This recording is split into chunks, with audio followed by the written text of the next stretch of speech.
What is up, guys? Dr. Typo, and I am playing some Watch Dogs, and this here is my official Watch Dogs review.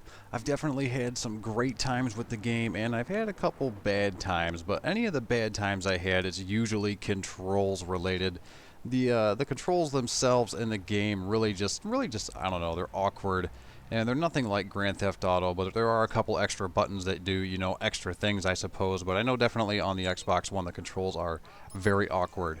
But that's pretty much the only flaw that I have personally experienced with the game. It is actually pretty entertaining to just walk around and just listen to other citizens' conversations if you really have nothing else to do. And of course, there's a whole plethora of things to do. You can just walk around and eventually, you know, you'll end up getting different contracts to pop up. That's what the missions are called, and they'll want you to go and investigate what's about to become a crime scene, which is actually what I'm doing right here. I'm waiting for some action to happen, and I just have to figure out where it's going to happen at. And despite the fact that it seems that a lot of the character names and their profiles and stuff like that seem to be limitless, the things that they say are not. One thing that I have noticed is that when you are in a particular area, a lot of the people will say the exact same thing, and they will repeat it over and over and over again to the point where you may almost want to turn off the speech audio. And if you think that I'm playing around with that, then just wait until you play some of the mini games in this that require you to stand in a certain area or be in a certain area for an extended period of time.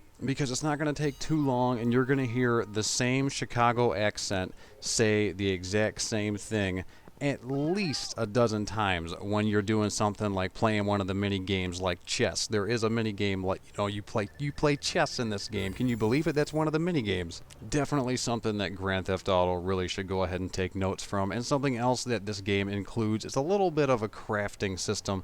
It's kind of remedial, and a lot of the materials that you can buy or you'll pick up from different pedestrians when you hack them.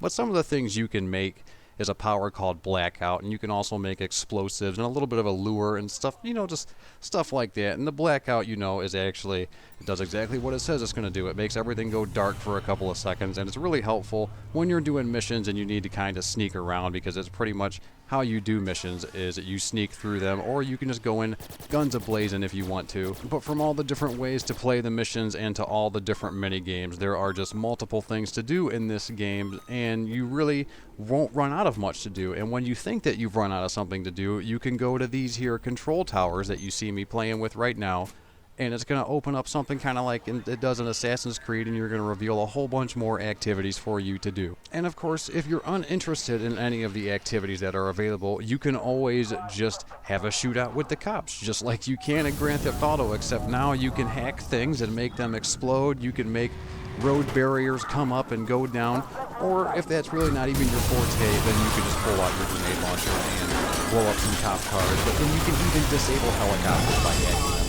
That's definitely something that's handy as hell. But of course, one thing that Watch Dogs does much better than just about any other game out there, save a couple of RPGs, is that it seems like anything that you can do is limitless. All of the content itself is going to be somewhat repetitive. However, you can always just walk around the city and you'll always be able to find a citizen to hack, and he'll give you something to do.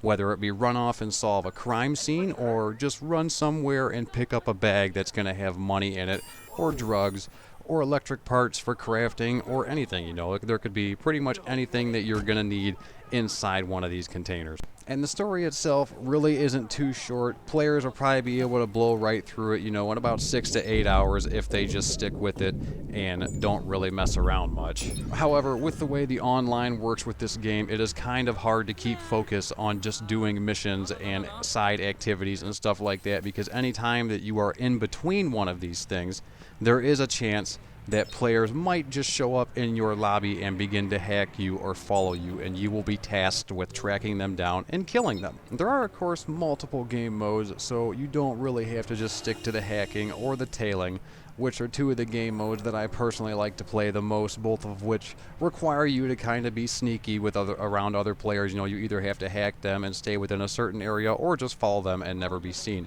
The other couple game modes, you know, there's a free roam that you can just run around like you can in the Grand Theft Auto Online, Or there's also decryption, which is kind of like a free-for-all where you're going to hold something like Oddball from Halo. And then there's also racing, which is not uncommon for a third-person game like this.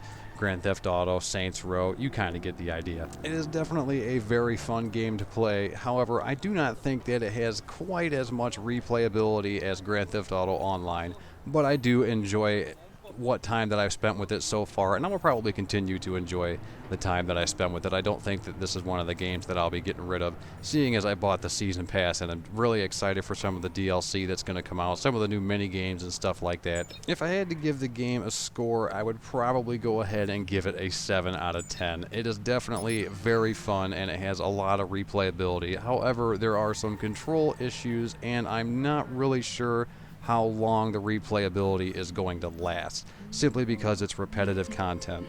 Really hope you guys enjoyed this video. If you did, go ahead and hit that like and subscribe button. Take two and call me in the morning.